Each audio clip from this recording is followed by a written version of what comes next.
सबसे पहले आपका हमारे चैनल द्वाबा ब्लॉग में स्वागत है। हुजूर, आपसे मैं एक निवेदन करके कुछ जानना चाहता हूँ।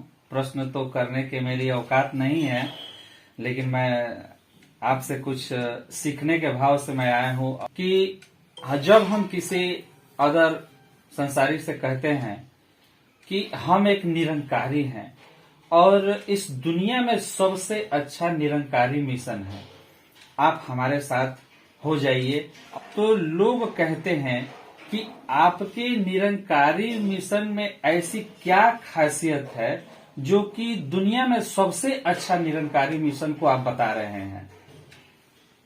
तो हुजूर, मैं आपसे यही जानना चाहता हूँ।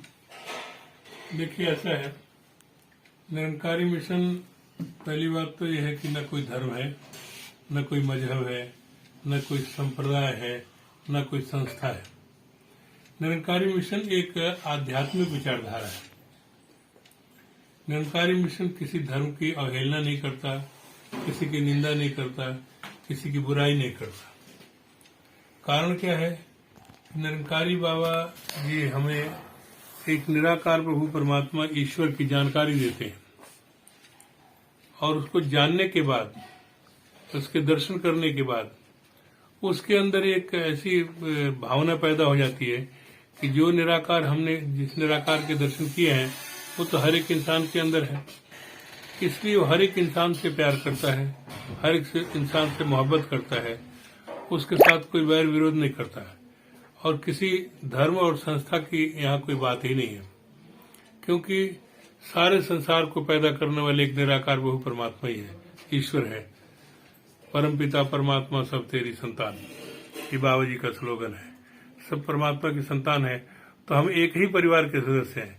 न कोई हिंदू, न कोई मुसलमान, न कोई सिख, न ईसाई। ये अलग अलग संस्थाएं हमने बनाई हैं। परमात्मा की तरफ से हम सभी इंसान हैं और इंसान सभी भाई हैं। कुरान इस बात की गवाही देता है कि ऐ दुनिया के इंसानों, हालांकि कुरान पाक में लिखना चाहिए कि दुनिया के मुसलमानों, लेकिन वो पर्टिकुलर मुसलमानों के लिए नहीं कहा गया, दुनिया के इंसानों, क्योंकि सारे दुनिया के इंसान को एक वाहिदुल शरीक अल्लाह ताला ने पैदा किया है। अल्हम्दुलिल्लाह रब्बिल आलमीन, सारे आलम का एक ही रब है। ऐ दुनिया के इंसानों, तुम खुदा को खुश करना चाहते हो तो मेरे बंदों से प्यार करो, मोहब्बत करो, अखलाक और खलूस के साथ मिलो। ये इंसानियत का तकाजा है। निरंकारी बाबा जी यही शिक्षा देते हैं कि जितने दुनिया में भाई बहन हैं, हम एक ही परिवार के सदस्य हैं। तो किसी से लड़ाई नहीं, झगड़ा नहीं, कोई वैर विरोध नहीं, कोई वैमनस्यता नहीं है। हम आपस में एक दूसरे के साथ मिल करके रहें, एक दूसरे के साथ प्यार करें, मोहब्बत करें, सत्कार करें। ये निरंकारी मिशन की सिखलाई है। इसलिए जो है ना, ये निरंकारी मिशन इसलिए अच्छा माना जाता है। दुनिया जैसे कह रही कि, जैसे आपने सवाल किया कि निरंकारी मिशन में क्या अच्छाई है, तो ये एक अच्छाई है। वो इसलिए कि बाकी जितनी भी संस्थाएं, मैं उसकी बुराई नहीं करता, लेकिन वो सिर्फ एक पर्टिकुलर मजहब या पर्टिकुलर इंसानों की संस्थाओं के बारे में बताते हैं। निरंकारी मिशन पूरे विश्व के बारे में बतलाता है कि पूरा विश्व हमारा है, सारा संसार। गॉड इज वन, परमात्मा एक है, परमात्मा एक है, एक पिता एक कस के हम बारक, सारे धर्मग्रंथ यही कहते हैं। तो जब हम परम पिता परमात्मा की संतान है, तो फिर हमारे आपस में भेदभाव किस बात का? छोटे बड़े का क्यों भेदभाव? अमीर गरीब का भेदभाव क्यों? ऊंच नीच का भेदभाव क्यों? कि हम तो सब परमात्मा की संतान है।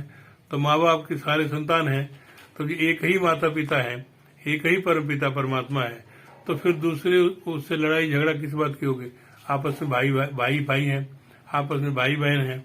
तो भाई बहन आपस में प्यार करते हैं तो परमात्मा भी खुश होता है कि हमारे बच्चे बहुत अच्छे हैं। ऐसे सिखलाई निरंकारी मिशन देता है। इसलिए हम इसको अच्छा मानते हैं कि ये किसी से लड़ाई करना नहीं बतलाते, किसी मजहब की कोई झगड़ा नहीं करवाना चाहते, मजहबी जुनूनी ख्यालात हमारे दिल दिमाग में नहीं पैदा करते। सबके लिए साझा मिशन है, किसी एक के लिए नहीं है। इसमें हर इंसान आ सकता है जो जिसके अंदर इंसानियत है, क्योंकि यहाँ इंसानियत की बात की जाती है, रूहानियत की बात की जाती है। इसलिए सदगुरु माता सुदीक्षा जी महाराज ने कहा कि रूहानियत और इंसानियत संग संग एक साथ रहते हैं, और जो इसको अपना लेता है उसके जीवन में सुख आते हैं, खुशियां आती हैं। फिर एक दूसरे के साथ वो मिल करके रहता है, किसी से बैर नहीं करता, विरोध नहीं करता, किसी से घृणा नहीं करता, क्योंकि सामने वाला भी उसी परमपिता परमात्मा की संतान है जिसके हम हैं। इसलिए इसको एक अच्छाई, इसकी खासियत ये है। जैसे आपको पता चल ही गया होगा कि हमारा निरंकारी मिशन दुनिया में क्यों अच्छा है और सब मिशनों से हटके क्यों है। शायद हमें लगता है कि आपको हमारे हुजूर के बतलाए के अनुसार आप समझ गए होंगे। तो इसी शब्दों के साथ मैं आपसे विदा लेना चाहता हूँ। नमस्कार। धन निरंकार जी।